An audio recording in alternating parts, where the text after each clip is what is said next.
Bismillahirrahmanirrahim. Ya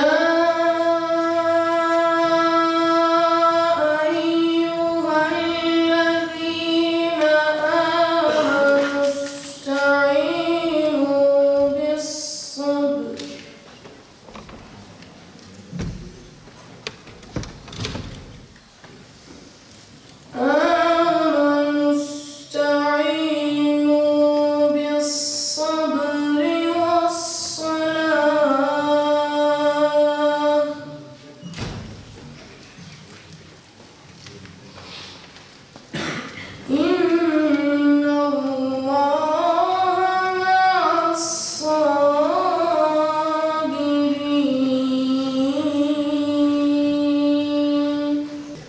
Gittiği hiçbir yerde hiç kimsenin diline, dinine, rengine, tenine, düşüncesine bakmadan değil mi ki insandır, onu merkeze alarak hizmet etmeyi boynuna bir borç yüklemiştir.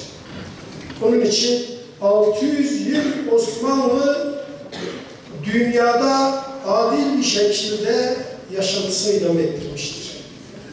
Ama gelin görün, Osmanlı'nın bu kadar uzun süre ayakta kalmasının temel nedeni olan adaleti, ilme ehemmiyet vermesi, ümmet şuuru etrafındaki insanları, içerideki bazı insanları rahatsız ederek önce 1699 yılında Karlofça Antlaşması'na toprak kaybı, sonra gerileme dönemi ve malumunuz ta Abdülhamit Han Hazretleri'nin dönemine gelinceye kadar.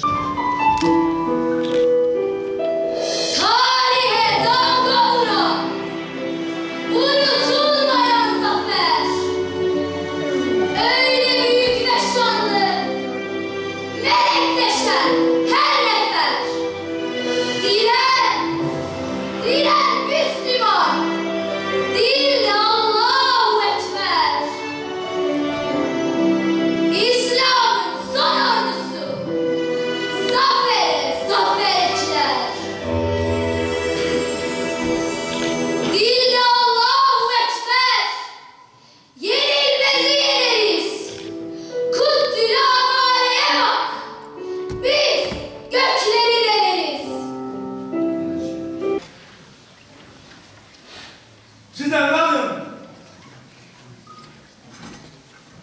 Filistin topraklarının üstünde yeni bir İsrail devleti kurulmuş. Bulgaristan devletinin sınırı Yeşilköy'den başlıyor. Yunanlılara İzmir ve Girit verilmiş. Büyük Sırbistan devleti ve Bosnalı Müslüman kardeşlerimiz de bu sınır içerisinde yer alıyor sultanım. Suriye, Irak, Yemen, Sümerge devletleri, Ermenistan, Arı, Van, Bitlis, Batum, Sultanım, Mekke'den Medine'yi hilafet sancağını elinde tutan bir İngiliz askeri resmi.